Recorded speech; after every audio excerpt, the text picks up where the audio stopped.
بسم اللہ الرحمن الرحیم۔ السلام علیکم۔ کلندر کی مجلس میں دنیاوی باتوں کی قطعاً گنجائش نہیں ہے، کیونکہ کلندر دنیاوی باتوں کو پسند نہیں کرتے۔ پس جب کسی کلندر کی محفل میں جایا جائے تو دنیاوی باتوں سے پرہیز کیا جائے۔ فسق و فجور اور نفاق کو بھی کلندر سخت ناپسند کرتے ہیں۔ کلندر کسی کے گھر جا کر کچھ نہیں کھاتے، خواہ وہ سفر میں ہی کیوں نہ ہو۔ یہی وجہ ہے کہ اللہ رب العزت کے یہ نیک سیرت لوگ نہایت صابر و شاکر ہوتے ہیں، کسی بھی مصیبت میں غیر کے سامنے ہاتھ نہیں پھیلاتے، اور اللہ رب العزت انہیں جس حال میں بھی رکھتا ہے اس کا شکر ادا کرتے رہتے ہیں۔ کلندر کی محفل میں جانے سے انسانی قلوب سکون پاتے ہیں، کیونکہ یہ بڑے پائے کے عابد ہوتے ہیں۔ ان کی زندگی نہایت خاموش اور پرسکون ہوتی ہے۔ ان کے قلب پر راز الہی منکشف ہوتے ہیں، اور یہ انہیں اپنے قلب میں کسی امانت کی مانند سنبھال کر رکھتے ہیں کہ کہیں امانت میں خیانت نہ ہو جائے۔ کلندر 5 حروف کا مجموعہ ہے۔ ان 5 حروف کے معنی ایک دوسرے سے یکم مختلف ہیں۔ قاف، قرب الہی کا طلبگار اور قناعت پسند ہونا۔ لام، لقا یعنی عشق حقیقی میں غرق رہنا۔ نون، نیاز مند ہونا یعنی اللہ رب العزت کا شکر ادا کرنا۔ دال، دیانتدار اور دلیر ہونا۔ رے، راضی بارضا رہنا۔ کلندری سلسلہ کی بنیاد صحیح بخاری و مسلم میں حضرت ابو ہریرہ رضی اللہ تعالیٰ عنہ سے مروی ہے کہ وہ اس روایت کو حضرت طلحہ بن عبداللہ رضی اللہ تعالیٰ عنہ روایت کرتے ہیں کہ نبی کریم صلی اللہ علیہ وسلم کی خدمت اقدس میں نجد سے ایک اعرابی حاضر ہوا اور درخواست کی، مجھے کوئی ایسا عمل بتائیں جس سے میں جنت کا مستحق ہو سکوں۔ حضور نبی کریم صلی اللہ علیہ وسلم نے فرمایا، اللہ رب العزت کی عبادت کرو، کبھی شرک نہ کرو، فرض نماز با جماعت ادا کرو، زکوٰۃ دو، رمضان المبارک کے روزے رکھو۔ اس اعرابی نے عرض کیا، یا رسول اللہ کچھ اور بھی بتائیں۔ آپ نے فرمایا، پھر تم کثرت کے ساتھ نوافل ادا کیا کرو۔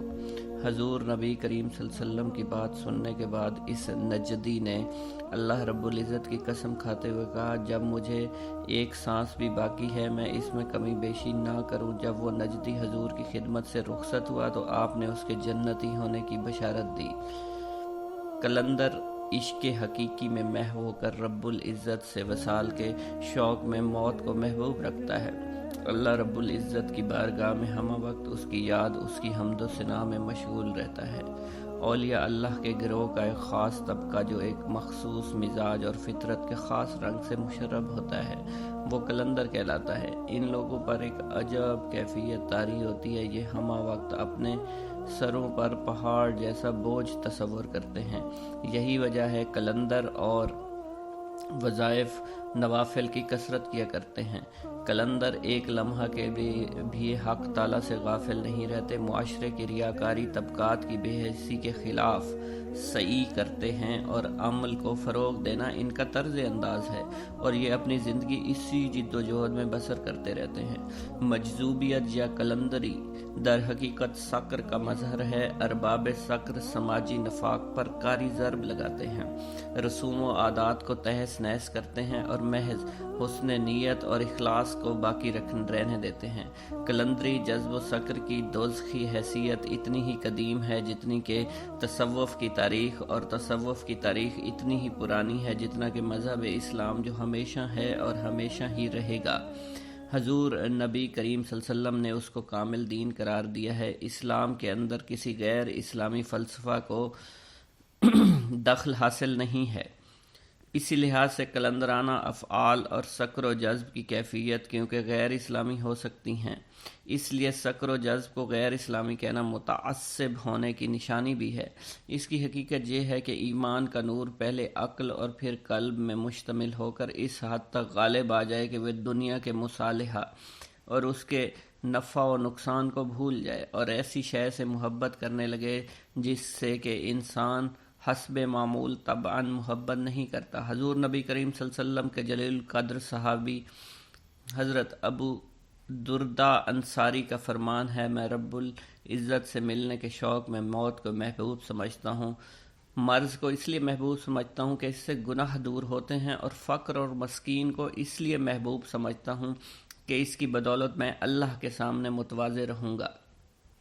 اسی طرح حضور نبی کریم صلی اللہ علیہ وسلم کے ایک اور جلیل القدر صحابی حضرت ابو ذر غفاری رضی اللہ تعالیٰ عنہ فرماتے ہیں کہ میں مال و دولت کو مکروہ سمجھتا ہوں اور تونگری کا دشمن ہوں۔ جس طرح کسی پلید اور نجس شے کو آدمی مکروہ سمجھتا ہے، اس سے نفرت کرتا ہے، اور فقر مجھے سب سے زیادہ عزیز اور محبوب ہے۔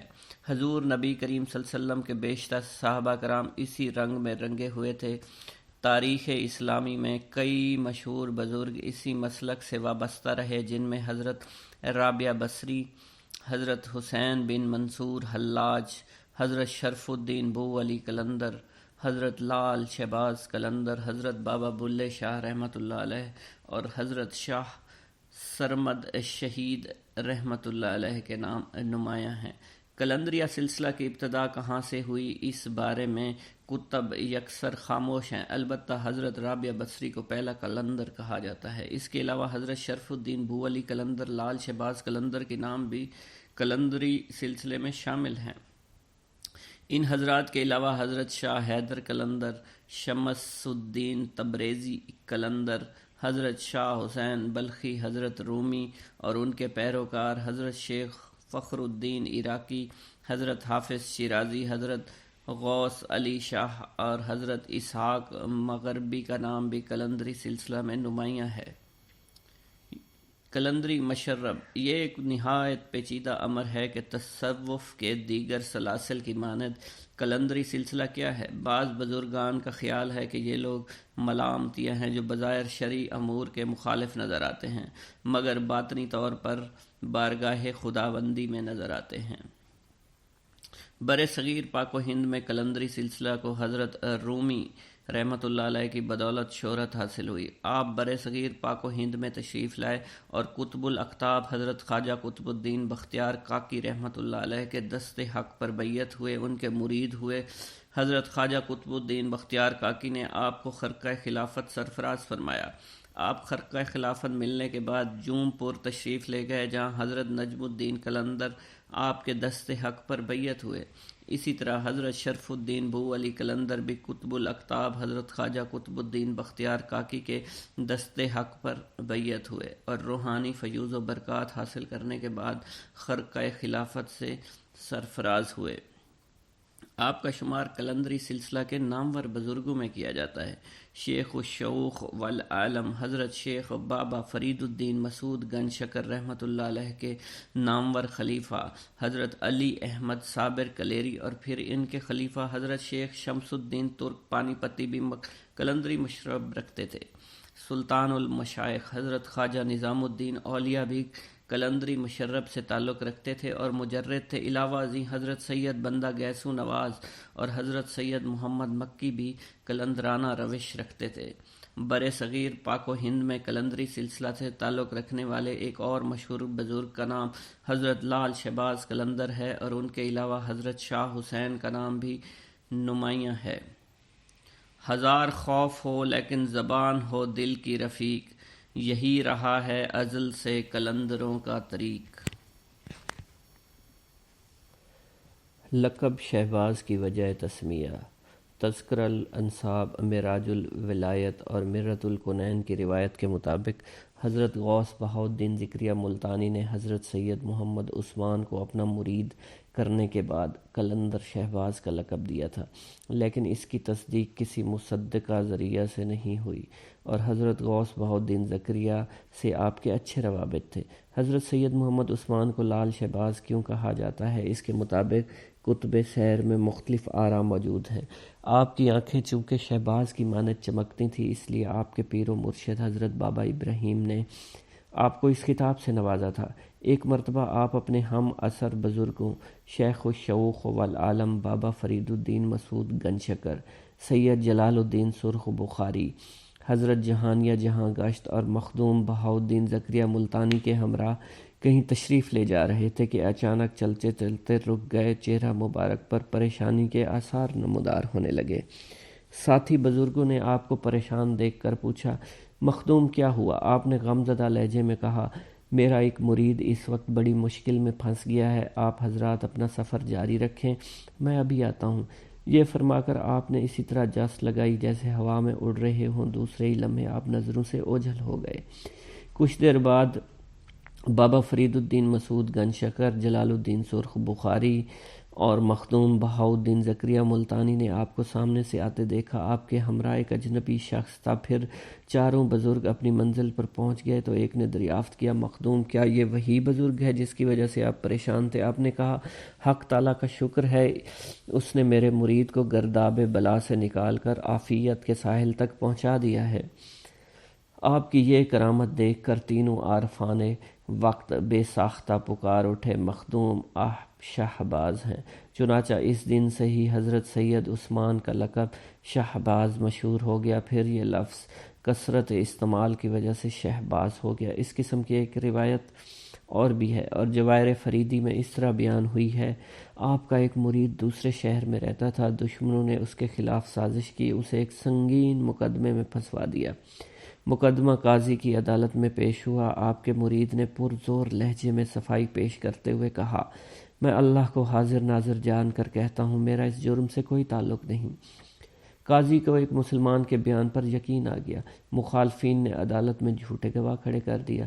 وہ لوگ بھی اللہ کو حاضر ناظر جان کر قسمیں اٹھاتے رہے کہ یہ شخص مجرم ہے، موت کے خوف سے جھوٹ کا سہارا لے رہا ہے۔ قاضی نے آپ کے مرید سے کہا، تمہارے خلاف بہت سی شہادتیں موجود ہیں، اگر تم ایک بھی گواہ پیش کر دو میں تمہیں رہا کر دوں گا۔ دشمن بہت ہی زیادہ با اثر تھے، اس لیے آپ کے مرید کے حق میں کوئی ایک گواہی نہیں آئی۔ نتیجتاً قاضی نے اسے پھانسی کی سزا سنائی۔ آپ اپنے بزرگ دوستوں کے ہمراہ سفر میں تھے، آپ کو مرید کی پکار سنائی دی، آپ نے اس کا حال دیکھا، سپاہی اسے کھینچتے ہوئے پھانسی کی تختے کی طرف لے جا رہے تھے۔ اسی دوران مغرب کی جانب سے سیاہ آندھی اٹھی، چاروں طرف پھیل گئی، ہر جانب اندھیرا پھیل گیا، پھر گرد و غبار صاف ہوا تو سپاہی حیرت سے منہ تک رہے تھے۔ قیدی کہیں غائب ہو چکا تھا جسے کچھ دیر بعد پھانسی دینے والی تھی۔ آپ اپنے مرید کو چھڑا کر لے گئے۔ قلندر کے اس روحانی تصرف کو دیکھ کر ان کے ہم عصر بزرگوں نے آپ کو شہباز کا لقب دیا تھا۔ حضرت لال شہباز قلندر آذربائیجان کے ایک گاؤں مروند میں پیدا ہوئے۔ محبوب علی چند کی تحقیق کے مطابق آپ کا حقیقی وطن مروند ہی ہے۔ مرند نامی شہر دریائے خودی کے دہانے پر دریا کی ایک شاخ کے کنارے واقع ہے جو کہ خودی دریا میں آ کر ملتی ہے۔ یہ شہر آذربائیجان کی حدود میں ہے اور تبریز سے جانب شمال تقریباً 40 میل کے فاصلے پر ہے۔ حضرت لال شہباز قلندر کے والد بزرگوار حضرت سید کبیر الدین کی ولادت مروند میں ہوئی۔ حضرت لال شہباز قلندر کے والد کو ابراہیم جوابی کے لقب سے یاد کیا جاتا ہے۔ اس لقب کی وجہ ایک مرتبہ مسائل غسل و وضو پر طالب علموں کے ایک جماعت نے آپ سے بہت سے سوال کیے جس کے جواب آپ نے نہایت سہل اور جامع الفاظ میں فی الفور دے دیے، جس کی بنا پر آپ جوابی کہلانے لگے۔ آپ کو سیر و سیاحت کا شوق تھا۔ آپ شہید کربلا امام حسین کے بازار اقدس کی زیارت کے لیے کربلا معلیٰ تشریف لے گئے اور وہاں سے معرفت ولایت کے اسرار و رموز میں آپ کو بے پناہ آگاہی حاصل ہوئی۔ حضرت سید کبیر الدین کا زیادہ وقت عبادت اور ریاضت میں گزرتا تھا۔ آپ درجات عرفان میں یکتائے زمانہ تھے۔ آپ نے اپنی آخری عمر میں بادشاہ وقت کی صاحبزادی سے شادی کی جو ایک خواب کی مرہون منت ہے۔ سید کبیر الدین نے خواب میں دیکھا قلندروں کی ایک جماعت دف بجا کر گا رہی ہے، بلند آواز سے کہتی جا رہی ہے، سید ابراہیم کبیر الدین کا بیٹا قلندروں میں اعلیٰ شان کا امیر قلندر ہوگا۔ حضرت لال شہباز قلندر اپنی جوانی میں جلال الدین سرخ بخاری کے ہمراہ مختلف ممالک کی سیر و سیاحت میں مصروف رہے اور دوران سیاحت بخارا پہنچے۔ بخارا سے آپ ابو الحسن حضرت سیدنا ابو علی المرتضیٰ کے روضہ مبارک کی زیارت کے لیے نجف اشرف حاضر ہوئے۔ یہاں ایک رات آپ نے خواب میں دیکھا کوئی بزرگ آپ کو مخاطب کر کے فرما رہے ہیں، عثمان تم بلا تاخیر کربلا معلیٰ پہنچو، وہاں تمہارے والد مقیم ہیں اور تمہیں دیکھنے کے لیے بے قرار ہیں کہ کتب سیر میں اس واقعہ کی تفصیل کچھ اس طرح سے ہے کہ لال شہباز قلندر حرمین شریفین کی زیارت اور حصول علم کے لیے طویل سفر پر روانہ ہوئے تو آپ کے والد گرامی حضرت سید کبیر الدین کربلائے معلیٰ تشریف لے گئے۔ جب ان کا آخری وقت آن پہنچا تو وہ بیٹے کو یاد کر کے روتے تھے۔ اسی دوران لال شہباز قلندر نے عالم خواب میں بزرگ کی بات سنی۔ پھر دوسرے دن آپ کربلائے معلیٰ روانہ ہو گئے۔ حضرت سید کبیر الدین نے اپنے بیٹے کو سینے سے لگایا اور نصیحت کرتے ہوئے فرمایا، بیٹا یہ دارالامتحان ہے۔ میں نے اپنے اللہ سے عمر بھر بس ایک ہی دعا مانگی ہے کہ وہ ذات پاک تمہیں ہر آزمائش میں ثابت قدم رکھے۔ اس واقعہ کے 4 روز کے بعد سید کبیر الدین دنیا سے رخصت ہو گئے۔ کربلائے معلیٰ میں حضرت سیدنا امام حسین کے مزار مبارک کے قریب ہی مدفون ہوئے۔ سبحان اللہ۔ روایت کے مطابق حضرت لال شہباز قلندر کی والدہ ہرات کے بادشاہ کی بیٹی تھی۔ لال شہباز قلندر کی والدہ ماجدہ کے متعلق کتب سیر خاموش ہے۔ آپ کی والدہ کا وصال آپ کے والد ماجد کی زندگی میں ہوا۔ آپ کے والد بزرگوار کی سیاحت کے دوران 20 برس تک اپنی والدہ کے پاس رہے۔ دل میں آرزو تھی کہ اپنے گاؤں سے باہر جا کر علم دین حاصل کریں، مگر جب بھی ارادہ کیا تو والدہ کی اطاعت نے راستہ روک لیا۔ آپ نے اپنا ارادہ یوں ملتوی فرما دیا۔ یہ سلسلہ 20 برس تک چلتا رہا۔ آپ نے اپنی جوانی کے ایام والدہ کی خدمت میں گزار دیے۔ حضرت لال شہباز قلندر کے والد بزرگوار حضرت سید کبیر کی شادی نہیں ہوئی تھی۔ ایک رات سید کبیر نے خواب میں دیکھا نہایت پرفضا مقام ہے، ہر جانب دلکش باغات، سبزہ ہے، میوہ جات درخت ہیں، ان کے قریب صاف و شفاف پانی کی نہریں بہہ رہی ہیں، طائران خان الحان نغمے گا رہے ہیں۔ اچانک ایک گوشے سے سرخ رنگ والا خوبصورت بچہ نمودار ہوا۔ آپ سے مخاطب ہو کر کہتا ہے، مجھے اس مقام سے باہر لائیے۔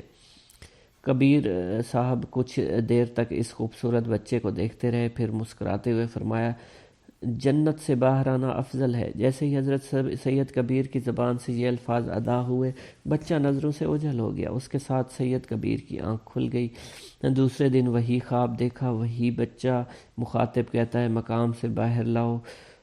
آپ نے پھر فرمایا، جنت سے باہر آنا افضل ہے۔ آپ اس کی بار بچہ خاموش نہیں رہا، اس لیے آپ سے کہا، دنیا میں ظاہر ہونا بھی اچھا ہے، اور یہ کہہ کر وہ بچہ غائب ہو گیا۔ بچے کے نظروں سے اوجھل ہوتے ہی سید کبیر بیدار ہو گئے۔ فجر کی اذان شروع ہو گئی۔ ارض و سما کی وسعتوں میں اللہ تعالیٰ کی کبریائی بیان ہونے لگی۔ دوسری مرتبہ اسی بچے کو خواب میں دیکھنے کے بعد سید کبیر کچھ مضطرب سے ہو گئے۔ پھر آپ ایک بزرگ کی خدمت میں حاضر ہوئے جو تعبیر کے ماہر تھے۔ بزرگ نے آپ کا خواب سننے کے بعد دریافت فرمایا، سید کیا آپ شادی شدہ ہیں؟ سید نے نفی میں جواب دیا۔ وہ بزرگ بولے، قدرت چاہتی ہے آپ جلدی سے شادی کر لیں، وہ بچہ آپ ہی کا ہے جسے قدرت عدم سے وجود میں لانا چاہتی ہے۔ سید کبیر نے بزرگ کی بات سن کر حیرت کا اظہار کیا۔ لب تاریخ کی روایت کے مطابق ہرات کے بادشاہ نے بھی ایک خواب دیکھا تھا۔ اسے خواب میں ہدایت کی گئی وہ اپنی بیٹی کا عقد حضرت سید کبیر سے کر دیں۔ الغرض یہ شادی ہو گئی۔ پھر حضرت سید کبیر لال شہباز قلندر اس جہان فانی میں تشریف لائے۔ لب تاریخ کے مؤلف نے بادشاہ اس کی بیٹی کے نام تحریر نہیں کیے گئے۔ میری بیٹی، میں تم کو یہ بشارت دیتی ہوں کہ تمہارا فرزند اللہ کا محبوب ترین بندہ ہوگا۔ حضرت رابعہ بصری نے ایک رات خواب میں آپ کی والدہ کو بتایا،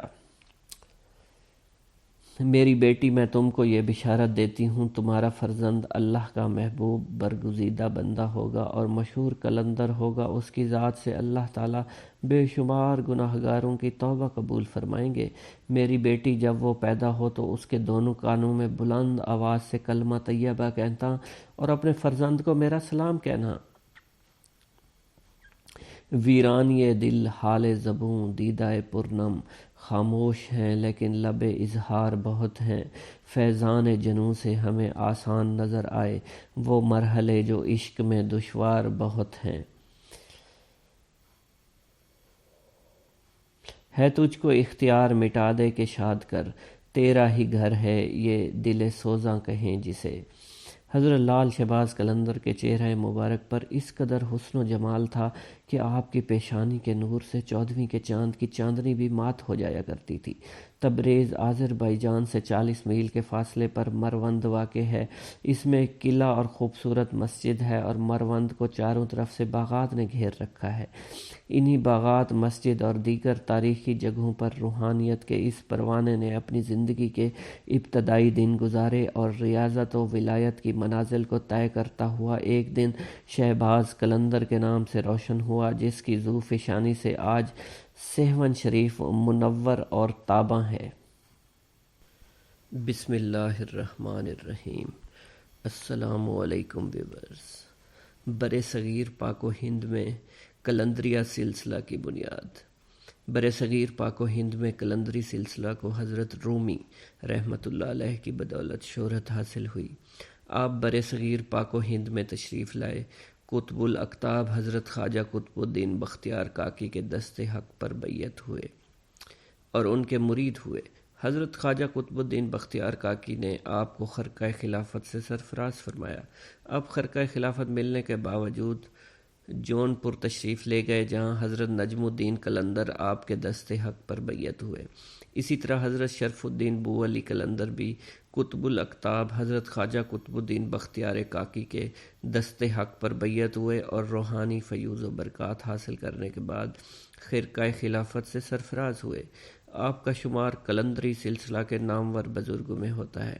شیخ الشیوخ والعالم حضرت شیخ بابا فرید الدین مسعود گنج شکر کے نامور خلیفہ حضرت علی احمد صابر کلیری اور پھر ان کے خلیفہ حضرت شیخ شمس الدین ترک پانی پتی بھی قلندری مشروب رکھتے تھے۔ سلطان الشیخ حضرت خواجہ نظام الدین اولیاء بھی قلندری مشرب سے تعلق رکھتے تھے اور مجرد تھے۔ علاوہ ازیں حضرت سید بندہ نواز گیسو دراز اور حضرت میر سید محمد مکی بھی قلندرانہ روش رکھتے تھے۔ برصغیر پاک و ہند میں قلندری سلسلہ سے تعلق رکھنے والے ایک اور مشہور بزرگ کا نام حضرت لال شہباز قلندر ہے اور ان کے علاوہ حضرت شاہ حسین کا نام بھی نمایاں ہے۔ قلندری طریقہ میں قلبی اعمال پر زور دیا جاتا ہے اور ہمہ وقت مشغول بحق رہنے کی تلقین کی جاتی ہے۔ علامہ اقبال فرماتے ہیں، ہزار خوف ہو لیکن زبان ہو دل کی رفیق، یہی رہا ہے ازل سے قلندروں کا طریق۔ جزو بن گیا ہے رنگ سرخ میری قلندری کا، جزو حرف لا الہ اور مذہب پر تو الہ الہ۔ سرخ رنگ ایک ایسا رنگ ہے جسے لال بدخشاں کی مے ارغوانی سے منسوب کیا گیا ہے۔ اس کو رب فیاض عز و جل کے لطف و کرم اور جلال کا مظہر قرار دیا گیا ہے۔ اس کو ریاغ گل سرخ خون شہداء سے تعبیر کیا گیا ہے۔ اسے کربلا کی مٹی کی سرخی اور خون رنگ کا امتزاج قرار دیا گیا ہے۔ یہی وہ رنگ ہے جو اندلس کے الحمرا کی پہچان بنا اور سلطنت عثمانیہ کی داستان حیات بنا۔ اسی رنگ کی تراکیب اقبال نے گل لالہ سے منسوب کر کے اندلس کی شان و شوکت کا ماتم منایا۔ یہی وہ رنگ ہے جو دور جدید کے مزدوروں نے اپنا نشان قرار دیا اور اس کو موجودہ دور میں کمیونزم کا مظہر قرار دیا گیا۔ ہمیں افسوس کے بعد یہ بات کہنا پڑتی ہے کہ اس رنگ کی حقیقی رمزیت کو کسی نے جاننے کی کوشش نہیں کی اور محض اپنی خیال آرائی کے سہارے اس کی مختلف توجیہات پیش کی ہیں اور کسی حد تک ہمارے علم و ادب اور تاریخ و تمدن میں اسے فائق و رائج بھی کیا گیا ہے۔ سرخ رنگ کی اہمیت کا اندازہ لگایا جا سکتا ہے۔ اسے حضور نبی کریم صلی اللہ علیہ وسلم نے سرخ لباس کی شکل میں اکثر و بیشتر زیب تن فرمایا ہے۔ شمائل ترمذی میں مرکوز ہے کہ اس رنگ کے شرف کا عالم رہا ہے کہ فتح مکہ کے وقت یہی رنگ حضور صلی اللہ علیہ وسلم کی رفاقت کا واحد مظہر نظر آتا تھا۔ اس وقت مظہر جلالی کا عجیب نظارہ پیش کرتا ہوگا۔ اسی طرح غزوہ بدر میں جس صحابی رسول کو متجر قرار دیا جاتا ہے اور سراہا جاتا ہے، اس کے سر پر بطور نشان مجاہد سرخ رومال باندھ دیا گیا تھا اور جس پر اس صحابی رسول کو فخر حاصل ہے۔ یہی وہ رنگ ہے جس نے میدان کربلا کو سرخی شہداء سے روشن کر کے تاریخ میں اپنی اہمیت واضح کی ہے۔ اسی نشان کو بزرگان عظام نے مظہر جلالیت و جمالیت الہی قرار دے کر اپنایا اور تصوف کا ایک لازمی جزو قرار دیا۔ سرخ رنگ کی رمزیت یہ ہے کہ جذبہ کا رنگ ہے، موجودہ لمحہ کا رنگ ہے، غلبہ الہی کا رنگ ہے، مجاہد کا رنگ ہے، شہید کا رنگ ہے، بحیثیت کل مولائے کل فقر عالمین سیدنا امیر المومنین حضرت علی المرتضیٰ رضی اللہ تعالی عنہ کا رنگ ہے، اور جس سے فقر و قلندر کی راہیں ہموار ہوئی۔ یہی وہ رنگ ہے جو مدینہ و نجف کی خاک کا سرمہ حیات بنا، اور اسی رنگ نے کفر الحاد کے مجدار میں طوفان برپا کر کے کشتی و ایمان کو قوت استقامت بخشی اور دوستان محبت الہی کو رقم تراز کیا۔ اس لیے تصوف میں بالعموم اور سلسلہ قلندریہ میں بالخصوص اس سرخ رنگ کو ان تمام جذبوں کا سرمایہ قرار دیتے ہوئے اولیت بخشی گئی، اور ہر بات کو سرخ رنگ کی رمزیت کے دائرہ میں پرکھ کر ذریعہ بنایا گیا، اور سرخ لباس پہن کر معاشرے میں اپنے آپ کو نمایاں کیا گیا، اور یہی سرخ رنگ قلندر کی پہچان برا اور سرمایہ حیات بنا۔ قلندر کو اصولوں کی پابندی کرنا چاہیے۔ نمبر 1، اللہ رب العزت کی وحدانیت کا اقرار کرنا اور دل سے اس کی تصدیق کرنا۔ نمبر 2، ملائکہ کے وجود کو تسلیم کرنا اور کائناتی نظام میں ان کی تعیناتی کا یقین رکھنا۔ تمام آسمانی کتب پر صدقے دل سے ایمان لانا، ان میں بیان کیے گئے احکامات کو درست گرداننا۔ اللہ رب العزت کی جانب سے بھیجے گئے تمام پیغمبروں کو سچا ماننا۔ روز محشر پر ایمان رکھنا، سزا و جزا اور جنت و دوزخ کو تسلیم کرنا، قرآن مجید کو آخری آسمانی کتاب تسلیم کرنا اور اس کے احکامات پر عمل پیرا ہونا، حضور نبی کریم صلی اللہ علیہ وسلم کو آخری نبی تسلیم کرنا، انہیں تمام مخلوقات سے اعلیٰ اور افضل تسلیم کرنا ہے۔ حضرت شاہ حسین بلخی فرماتے ہیں، قلندر کے بیاد در عبادت، قلندر کے بگنجد در اشارت۔ قلندر ایک خاص اصطلاح ہے۔ قلندریہ ایک طبقہ اولیاء اللہ میں ہوتا ہے جو ایک خاص مذاق اور ایک مخصوص رنگ نسبت سے مشرف ہوتا ہے، جس میں اولیاء اللہ کو ہر وقت اللہ حق تعالی شانہ کے ساتھ ایک خاص کیفیت استقراری نصیب ہو جاتی ہے، اور ان کے سر پر ہر وقت نسبت کا گویا ایک پہاڑ رکھا ہوتا ہے۔ ایسے حضرات بظاہر تقصیر و نوافل، تقصیر و وظائف میں مشغول نظر نہیں آتے، لیکن ان کے باطن پر کسی وقت غفلت اور ذہول طاری نہیں ہوتا ہے۔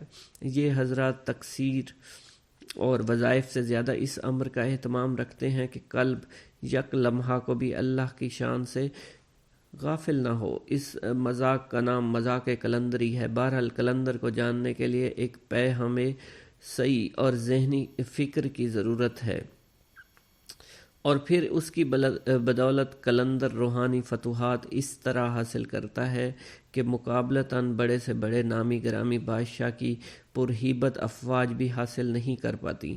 اور بقول ڈاکٹر علامہ محمد اقبال، قلندری نے ثقافت اسلامیہ میں ایک ایسے فکری و روحی ادارہ کو ابھارا ہے جس سے بے نفسی، بے لوث اظہار حق، بے پناہ قناعت جیسی عظیم و لازوال اقدار پروان چڑھتی ہیں۔ پھر خود قلندری کو محض ظواہر تک محدود نہیں رہنے دیا۔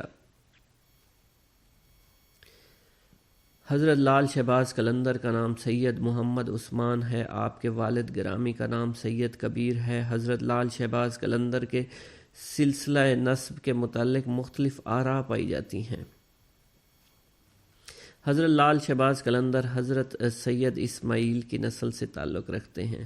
تاریخ اولیاء گجرات میں لال شہباز قلندر کا سلسلہ نسب یوں بیان کیا جاتا ہے: بن عثمان مروندی، بن حضرت سید حسن، بن حضرت سید محمود، بن سید صدر الدین، بن سید شہاب الدین، سید نصیر الدین، سید شمس الدین، سید صلاح الدین، سید اسلام الدین، سید محب الدین، سید محمد سبزواری، سید احمد، سید منصور، سید اسماعیل ثانی، بن حضرت سید محمد، بن سید حضرت اسماعیل، بن سید امام جعفر صادق رحمۃ اللہ علیہ۔